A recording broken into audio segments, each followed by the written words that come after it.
So mga tol, puspusa na po ang pag-iinsayo ng angas ng Pinas Janril Casimero dahil sa paparating ng laban ngayong buwan ng October 12. Makakalaban niya ang IBF Super Bantamweight World Champion Yukinori Ogoni. Sa hindi nakakaalam mga tol, ay malakas din itong si Yukinori Ogoni. Gaganapin ang laban nila mga tol sa bansa ni Yukinori Ogoni sa bansang Japan, sa Ariake Arena, Tokyo, Japan. Sa hindi makakaalam mga tol, ay may kartada itong si Yukinori Ogoni ng 21 wins at 2 talo at may 2 tabla, at may kartada naman ang ating pambato ng angas ng Pinas Janril Casimero mga tol ng 33 wins at may 4 na talo. At sabi ng karamihan mga tol, ay swerte na lang daw umabot ng 3 rounds si Yukinori Ogoni ngayong buwan ng October 12. Samantala ay pumunta din ang 2 Japanese sa boxing gym ng angas ng Pinas Janril Casimero sa probinsya ng Ormoc City para matikman ang lakas ng angas ng Pinas Janril Casimero at makipag-sparring. Silipin po natin mga tol sa kortesina nga po sa Rolagen Lugas Casimero mga tol. Kung sino pa ang hindi nakapag-subscribe, mag-subscribe din kayo sa Rolagen Casimero.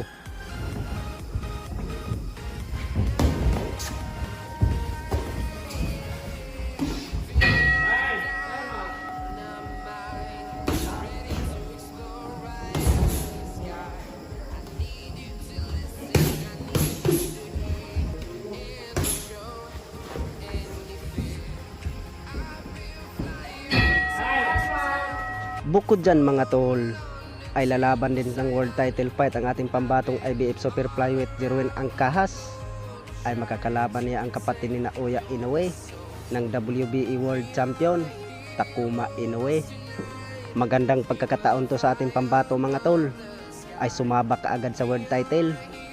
Maganda sana kung masungkit niya ang panalo kay Takuma Inoue. Siya na ang WBE World Champion sa bantamweight. At sabi ng karamihan mga tol, ay kaya lang itong dudurogin ni Jerwin Angkahas itong si Takuma Inoue. Alam naman natin mga tol na maraming nakakalaban na mabigat si Jerwin Angkahas.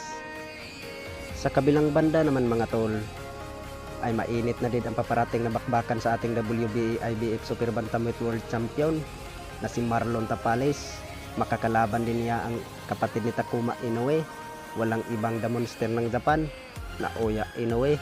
Sa hindi nakakaalam mga tol, sa lahat ng nakakalaban ni Marlon Tapales, ito lang ang pinakamabigat niya na kalaban na si Naoya Inoue. Alam na po ng karamihan, ay pinabagsak ng 2 beses ang ating pambatong 4 Division World Champion 2 taon nang nakakalipas na si Nonito Donaire Jr. At sinabi naman ni Marlon Tapales mga tol na ipakita daw niya sa buong mundo kung gaano siya kalakas, kung paano niya talunin si Naoya Inoue ngayong buwan ng December.